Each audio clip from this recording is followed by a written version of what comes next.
Pozdravljeni v oddaji Pregled tedna. Poglejmo si, kaj se je ta teden dogajalo v slovenski Istri in širše.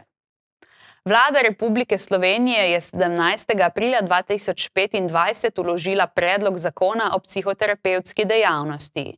Ta je namenjen urejanju področja psihoterapije v Sloveniji. Šolska stroka in zdravstvena stroka s področja duševnega zdravja opozarja, da trenutni predlog zakona ogroža kakovost in varnost obravnave pacientov v javnem zdravstvu in poziva k umiku predloga. Zdravstveni sistem strokovnega presojanja je sestavljen iz 46 razširjenih strokovnih kolegijev, ki so po zakonu osnovni strokovni svetovalni organ ministrici.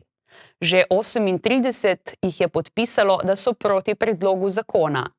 Strokovna stališča, argumente in predloge za umik ali temeljito prenovitev so izrazili tudi v Društvu psihologov Slovenije, Zbornici kliničnih psihologov Slovenije, na oddelku za psihologijo Filozofske fakultete Univerze v Ljubljani in na oddelku za psihologijo Filozofske fakultete Univerze v Mariboru ter oddelek za psihologijo Fakultete za matematiko, naravoslovje in informacijske tehnologije Univerze na Primorskem. Ja, sigurno se dejansko vsem postavlja vprašanje, zakaj smo proti. Najprej je morda fajn reči, da se vsi strinjamo, da je potrebno urediti ta prostor in obravnavo psihoterapije. Zato je, ker dejansko zdaj gre lahko res kdorkoli, recimo na AJPES, pa tam reče, jaz zdaj imam svojo dejavnost in izvaja svetovanje psihoterapijo in ni popolnoma nobene regulacije. Tako da še vedno je fajn, da se to uredi, vendar ne znotraj zdravstva, ker je že precej urejeno in tudi bi se treba vsaki stroki dati prostor, da ureja svoje potrebe glede na strokovne potrebe, glede na ostale zaposlene, ki so v bistvu stroki in je tudi stroka sama presoja, kaj je res tisto, kaj je strokovno. Tako da to je v bistvu en tak prvi širši vidik. Zakaj smo potem, če gledamo iz vidika zdravstva, v bistvu najbolj proti? Kot prvo, zato ker že imamo urejeno področje psihoterapije oziroma psihoterapevtske dejavnosti. Torej v osnovi psihoterapijo izvajamo specialisti psihiatrije, specialisti klinične psihologije, ker imamo torej poleg osnovne magistrske oziroma po starem univerzitetne izobrazbe potem še pripravništvo oziroma sekundariat in potem strokovni izpit in potem 5 oziroma 4 let specializacije, ker dejansko stalno klinično delo pod stalno supervizijo in ob tem dejansko potem še izobraževanje iz psihoterapevtske določene smeri. Znotraj zdravstva je tudi že dogovorjeno, katere so tiste smeri psihoterapije, ki so veljavne, ki so čisto po znanstvenih in mednarodnih načelih in standardih. Poleg tega imamo v zdravstvu tudi ostale profile, kot recimo, torej prihajam, sem vodja Centra za duševno zdravje odraslih v Kopru in recimo v našem centru delujejo tudi socialne delavke, delovni terapevti, precej diplomiranih medicinskih sester in to so vsi profili, ki se dodatno izobražujejo za pomoč ljudem z duševno problematiko oziroma z duševno stisko. In se izobražujejo tudi na področju psihoterapije. Tako da recimo naša socialna delavka se izobražuje z vidika realitetne recimo terapije. Tako da in ti drugi profili, ki so že v zdravstvu in delajo z ljudmi in imajo določeno sposobnost, torej se lahko v dodatnem izobraževanju usposobijo za psihoterapevtske intervence. Torej to je recimo postavljeno z vidika zdravstva. Predlog v zdravstvo vpeljuje poklic, za katerega ni potrebno dosegati minimalnih standardov, zahtevanih za vse druge poklice v zdravstvu, kar je v nasprotju z obstoječimi zakoni. Predlog onemogoča in ali omejuje kompetence in dosedanje delo obstoječim zdravstvenim profilom. Predlog predvidene psihoterapevte odvezuje prevzemanja strokovne odgovornosti, potrebne za delo v zdravstvu. Obstoječi zdravstveni sistem že ima ustrezne poklice in urejeno mrežo preventivnih in kurativnih programov na področju duševnega zdravja, ki dobro funkcionirajo in katerih mreža se še razvija. Drugo je tudi, da se recimo zelo napačno navaja, da se pogosto lažne informacije, da zdaj ni psihoterapija dovolj dostopna. Tako kot za vse poklice in kompletno zdravstvo velja kdo ima prednost in kdo ne. Če je nekaj recimo zelo nujnega, prideš do psihoterapije komot v enem tednu. Lahko pomeni iz praktičnih izkušenj. Recimo, če gre za neko posilstvo, boš dobil podporo definitivno v roku enega tedna. Tako da tisto, kar je res nekaj akutnega, potem res poskušamo, ima prednost in dejansko je psihoterapija dostopna.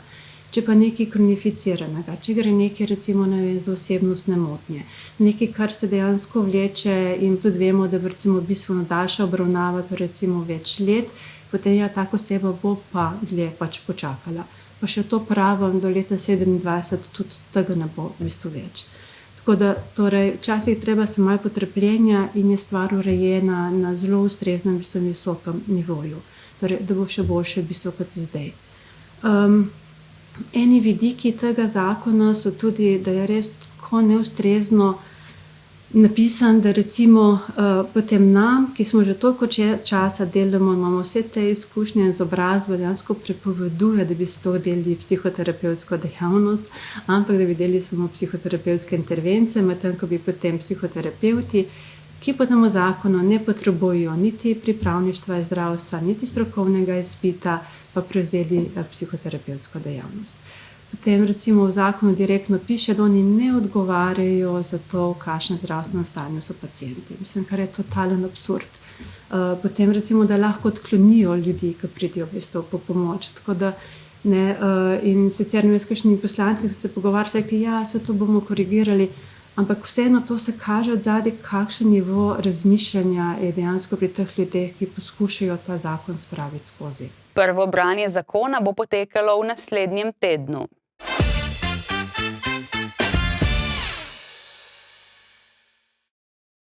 Piran in Bled sta dve izmed vodilnih turističnih destinacij, ki se z novim projektom podajata v skupno turistično zgodbo. Na torkovi novinarski konferenci so glavni akterji predstavili namen ter potek samega sodelovanja. Za začetek bodo turistični ponudniki z obeh destinacij prisotni na dogodkih, kjer bodo občinstvu predstavljali ponudbo obeh krajev. Dejansko govorimo o dveh najstarejših destinacijah, ne druge in tretje, ampak prve in druge, kjer se je organiziran turizem na tem modelu Slovenije dejansko začel, sicer še takrat pod skupno drugo državo, ampak ne glede na to, prepoznano so bili neki faktorji, kriteriji, dejavniki, ki so organsko pripeljali do tega, da se je tukaj turizem začel razvijati. Torej, tukaj je turizem doma. Dolgoročno že na glas razmišljajo o pripravi več turističnih paketov, ki bodo dodatno povezovali obe destinaciji, ti pa naj bi bili usmerjeni tako v prenočitvene obrate, kot tudi športne in kulturne dogodke. Želja obeh destinacij je tudi dodatna promocija, predvsem na močnejših evropskih tržiščih. Želimo si, da bi se to tudi vnaprej izvedlo neko drugačno povezovanje v smislu, da bodo tudi mogoče prenočevali ti gosti tako na Bledu kot v Piranu oziroma v občini Piran. Obenem si pa s tem sodelovanjem želimo tudi in z dogodki, pa tudi s turistično ponudbo, ki je nekje različna, nekje pa tudi enaka, kot je to primer wellnessa, primer industrije srečanj, kjer imamo torej goste čez celo leto.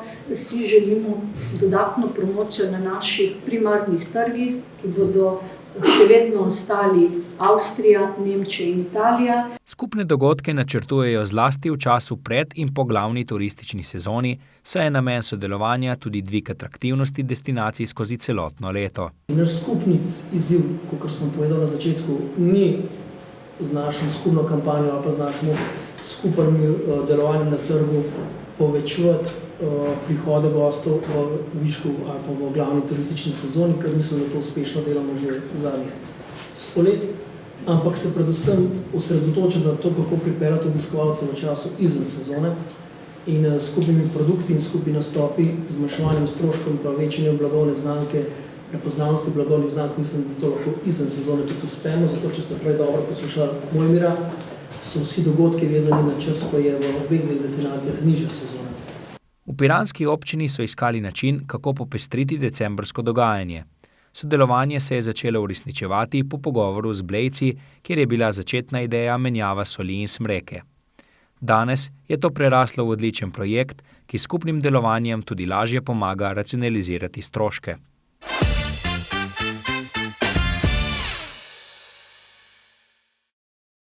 Ta teden je v Ankaranu potekala Evropska konferenca o upravljanju vretenčarjev. Poudarili so vključenost vseh vrst vretenčarjev in različnih načinov upravljanja, vključno z ekologijo, monitoringom ter ohranjanjem vrst. Predstavili so tudi najnovejša znanstvena dognanja o ekologiji vretenčarjev, ekosistemski vlogi in vrednosti različnih vrst, lovu, vedenju, medvrstnih in znotrajvrstnih interakcijah, sobivanju ljudi in živali, konfliktnih ter upravljanju populacij. Konferenca se je osredotočila na teme, ki pokrivajo širok spekter disciplin in taksonov, vključno z ribami, dvoživkami, plazilci, pticami, malimi sesalci, lagomorfi, parklarji, malimi ter velikimi zvermi. Današnja konferenca izredno prispeva k doprinosu Slovenije za trajnostno upravljanje z gozdovi in z naravo, izmenjava znanj, izmenjava pogledov različnih specialistov oziroma znanstvenikov iz različnih mednarodnih področij. Za Slovenijo je to izredno velik doprinos, nacionalen. Na ta način lahko naši znanstveniki se povezujejo tudi z ostalimi raziskovalci, predvsem pa je pomembno, da na ta način znamo ohranjati in trajnostno upravljati z našim ekosistemom. V Sloveniji smo pred dobrim letom sprejeli novo strategijo internacionalizacije visokega šolstva in raziskovanja, katerega cilj je raziskovalce spodbuditi, da se povezujejo na mednarodni ravni. Za današnjo konferenco sem izredno vesela, da so se naši raziskovalci z Univerze na Primorskem povezali tudi z Univerzo v Ljubljani, tudi z fakulteto iz Velenja, z uporabniki oziroma z Zvezo lovcev in podobno. S tem se kaže navzven, da nam je mar tako imenovana občanska znanost, ki je izredno pomembna za hitri družbeni razvoj. Znanstveno znanje igra vse pomembnejšo vlogo pri oblikovanju politik za trajnostno upravljanje prostoživečih živali, kar postaja še posebej ključno v kontekstu nedavno sprejete Evropske uredbe o obnovi narave. Ta zakonodajni okvir predstavlja enega izmed osrednjih stebrov tako imenovanega zelenega prehoda ter strateškega cilja Evropske unije – ohranitev biotske raznovrstnosti do leta 2030. Sodelovanje med raziskovalci, upravljalci naravnih virov ter deležniki, ki aktivno soustvarjajo okoljske politike, je bistvenega pomena za uspešno uresničevanje teh ciljev.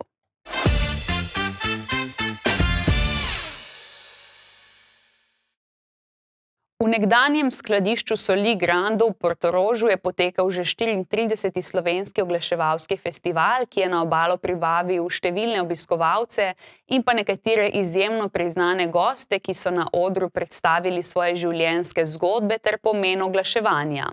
SOF je hkrati tudi mednarodni festival kreativnosti, ki ima korenine v jugoslovanskem festivalu propagandnega filma v Portorožu, ustalil pa se je leta 1991 pod okriljem Zlatega bobna. SOF združuje, bomo rekli tako, medije, oglaševalce in po drugi strani tudi oglaševalske agencije.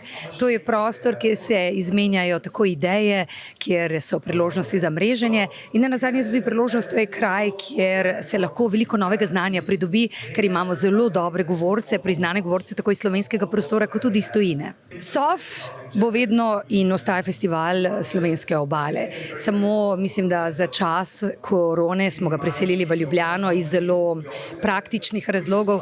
Sicer sama si želim kot Koprčanka, ki sicer zdaj živi na drugem koncu Slovenije, da bo vedno ostal na obali. Preselili smo ga v Grando, predvsem zaradi vremenskih razmer. Ne vem, če se spomnite lansko leto, teden dni pred SOF-om, Piran pod vodo, v Portorož pod vodo, mi nismo vedeli, bomo speljali festival in smo se odločili za lokacijo in kaj se je izkazalo, nad Grandom smo izredno navdušeni in občutek imam, da bo postal to novi dom SOF-a. Dvodnevnega programa se je udeležilo več kot 1300 obiskovalcev, med katerimi so bili tudi priznani gostje. V večernih urah sta občinstvo zabavala stand-up komik Sašo Stare ter glasbena skupina Siddharta, predtem pa so na odru predstavili tudi Ivica Kostelić, Bojan Svetičanin, Borut Pahor, Stefan Sagmajster ter Toni Vodišek. S slednjim smo se pogovarjali. Samo oglaševanje je definitivno zelo pomembno, saj rezultat je le en del na koncu iskanja potencialnega sponzorja in pravilno oglaševati, naprijeti na pravem mestu v pravem času je drugi del. Prav tako pomemben kot rezultat. Sam festival pa ne predstavlja zgolj druženja in mreženja, ampak tudi odskočno desko za poslovno kariero. V sklopu dogodka namreč potekajo številna oglaševalska tekmovanja v različnih kategorijah, ki prinašajo lepe nagrade. Zelo zanimivo je bilo v kategoriji Mladi kreativci, kjer sta se zmage s poslovno idejo Učimo se od najboljših veselila Teja Medvešček in Lovro Frece. Slavje jima je prineslo prestižno vstopnico za udeležbo na mednarodnem festivalu kreativnosti Cannes Lions, poleg tega pa sta si prislužila tudi žepnino v višini 500 €. Prisluhnimo, s čim sta prepričala žirijo in občinstvo. Takoj, ker sva videla brief, sprva nisva najbolj resonirala z njim, tako da je trajalo kar cel dan, da sva premlevala različne ideje in pol sva se šele v bistvu pozno zvečer odločila, da spremeniva iz ene, ki se je prej razvijala, na to, ko je bila pol tudi zmagovalna in sva zelo vesela, da sva si upala narediti to odločitev. Za tiste, ki ne poznajo, malo opišite, zakaj sploh gre. V bistvu midva sva vzela te ikonične videe iz YouTubea, kjer so, 24 litrov, Subaru skok, a je to cesta, kaj sva še imela? Jokat sem se začel in sva v bistvu naredila čist kreativen twist, kjer bi v bistvu zavarovalnica Triglav te videe vzela, jih objavljala in potem z temi akterji posnela epilog. In v tem epilogu bi v bistvu akterji povedali, kako bi bilo v bistvu ful lažje njim, če bi bili zavarovani. Zdaj ste se uvrstili na tekmovanje, ki bo v Cannesu. Kakšni so vaši načrti za tam? Kakšne imate ideje? Ja, to tekmovanje res se ga veseliva. To bo najbrž prav na drugem nivoju, kakor tukaj. In malo sva živčna, malo sva tudi danes govorila s temi, ko so lani tekmovale. In upava, da so dobila kakšne uporabne nasvete. In ja, se ga veseliva. In upava, da bova dobro predstavljala slovensko oglaševanje. Oglaševanje je torej v današnjem svetu izjemnega pomena, saj odpira možnosti in marsikatera vrata do uspeha in prepoznavnosti.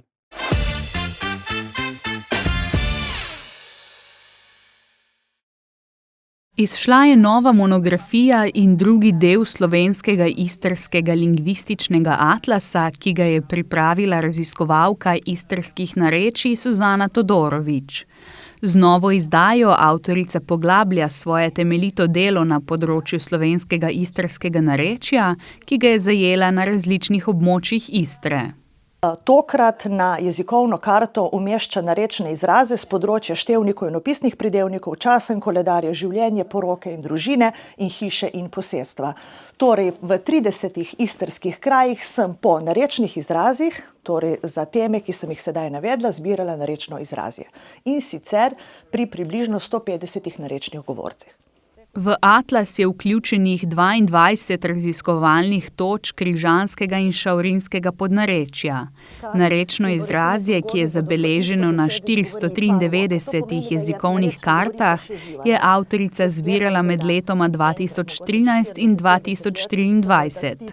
Zajema približno 15.000 narečnih besed. Da je narečje na srečo še zelo živahno, seveda se v določenih krajih nekoliko opušča, torej prihaja do stapljanja narečnih govorov, ponekod oziroma nekoč so denimo govorci že po prvih nekaj uvodnih besedah že prepoznali, z katerega kraja prihaja recimo nekdo drug. Danes se nekatere res specifični izrazi morda opuščajo, je pa narečna govorica še kar živa.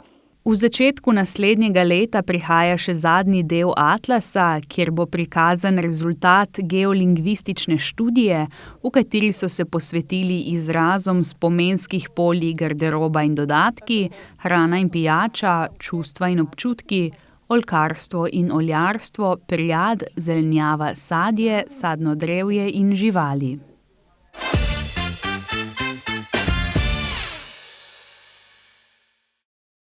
Od četrtka do nedelje v Areni Bonifika v Kopru poteka že 19. svetovni pokal v moški in ženski športni gimnastiki.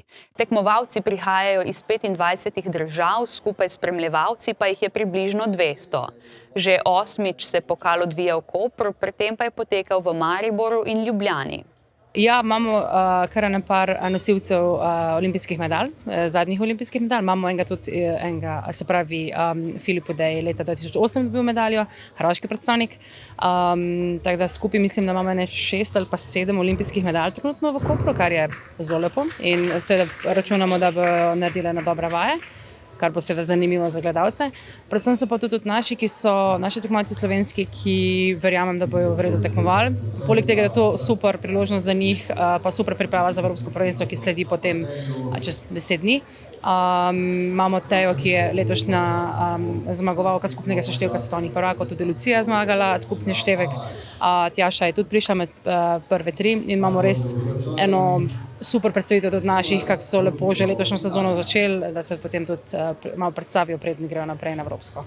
Včeraj v prvem kvalifikacijskem dnevu smo ujeli gimnastičarko Tejo Belak na preskoku, ki je prejela prvo oceno kvalifikacij in se uvrstila v finale. V bistvu bom rekla, da sem danes zelo zadovoljna. Ta moj prvi težji skok je bil najboljši izveden do zdaj od vseh svetovnih pokalov, tako da sem vesela. Pred drugim je bilo pa kar nekaj rezerve pri koraku, tako da če v finalu popravim še to, bo taka lepa popotnica pred Evropskim prvenstvom. Kakšni so sicer cilji za ta svetovni pokal? Ja, seveda na odličja, ne. Do zdaj smo razvajali na ostalih svetovnih pokalih, tako da moramo to nadaljevati. Se pa nočem preveč s tem obremenjevati, ne. Vseeno, ko si tam pa stojiš pred preskokom, moraš tisti trenutek pokazati, kaj znaš, ne. Tako da včasih ti ne gre glih vse po planu ali se malo slabo počutiš, to takrat nobenega ne zanima, tako da upam, da bom dala vse od sebe in prikazala 2 super skoka. Na parterju je nastopil Anže Hribar, ki je na koncu zasedel 4. mesto, kar je bilo dovolj za uvrstitev v finale. Moji cilji so, da se kvalificiram v finale in da v finalih naredim še težjo vajo, katero imam pač pripravljeno, in da naredim s čim manj odbitka. Svetovni pokal je največje in najpomembnejše tekmovanje, ki poteka v Sloveniji. Finalni dvoboji bodo na sporedu jutri in v nedeljo. Med 26. in 31. majem pa sledi še Evropsko prvenstvo v Leipzigu v Nemčiji.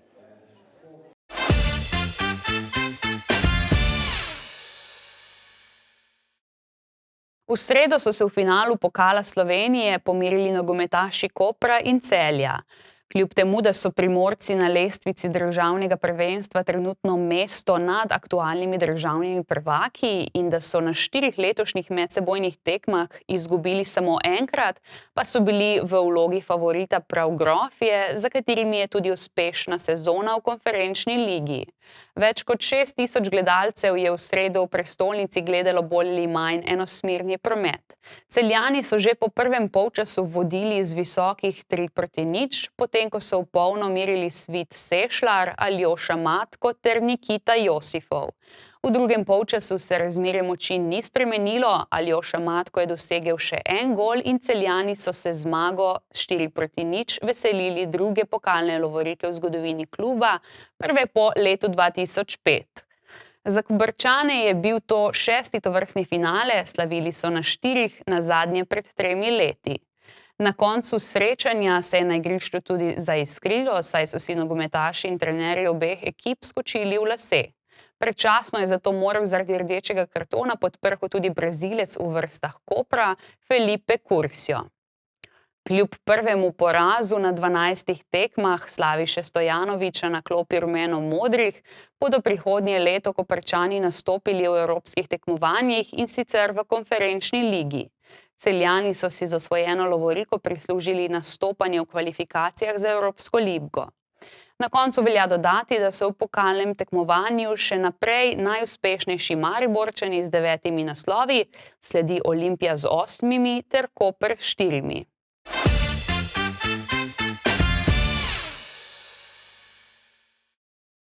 Poznamo sprehajalce psov, včasih vidimo tudi kakšno mačko na vrvici, ampak golob, to je pa že nov nivo mestnega šika. Skoro 2 mjeseca nije održana sjednica Doma naroda parlamenta Bosne i Hercegovine. Samo jednim potezom ukupno ukradeno 64 miliona maraka. Država propada, a vladajući kleptomani se sve više bogate. Sve trpi šut.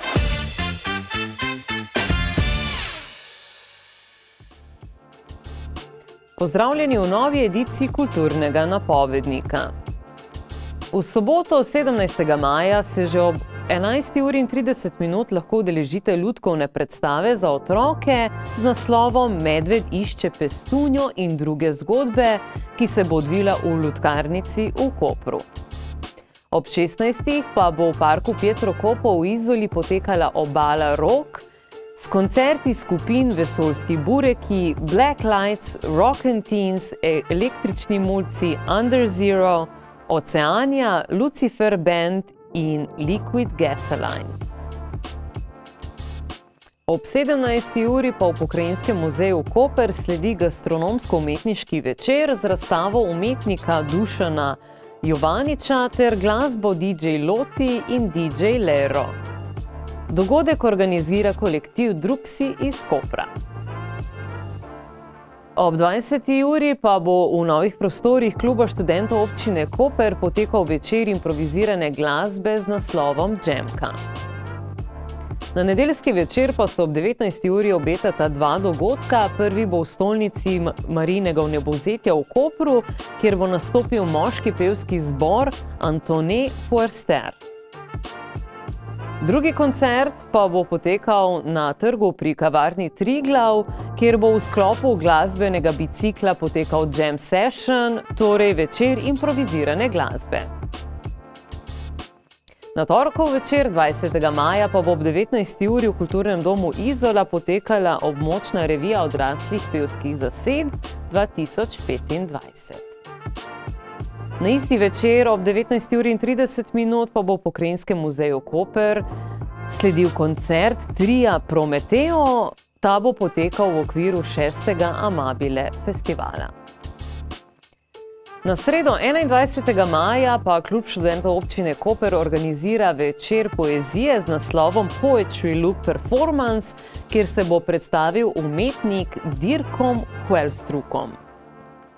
Ob 20. uri pa bo v Centru mladih Koper potekal stand-up večer Bunga, namreč 59. edicija, kjer se bodo predstavili Marko Žerjav, Ajda Peternel, Alen Mastnak, David Gorinšek, Dejan Ikovič Buši in Aljaž Poredoš.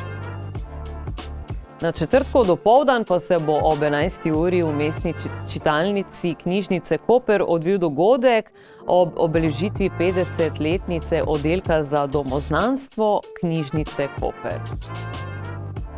V večernih urah s pričetkom ob 18. pa bodo Obalne Rime, tradicionalni večeri branja poezije, obeležili svojo 10. obletnico. Na petkov večer pa se v dvorani Svetega Frančiška v Kopru lahko udeležite letnega koncerta Pihalnega orkestra Koper. Pričetek dogodka bo ob 19:30. Ob 20. pa bo v letnem kinu Arigoni v Izoli pričel koncertni večer z naslovom Noč Izolanov, kjer bodo nastopili Rudi Bučar, Mef, kompanija Izolana, ansambel Istrski fantje, reper Drill in DJ Candy. Prav tako ob 20. uri pa se bo v Klubu študentov občine Koper pričel filmski večer s projekcijo nemškega ekspresionističnega sci-fi filma iz leta 1927. To je z naše strani vse, vabljeni na vse dogodke in se vidimo naslednji teden.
To je bilo za danes vse. Hvala za pozornost in lep pozdrav do prihodnjič.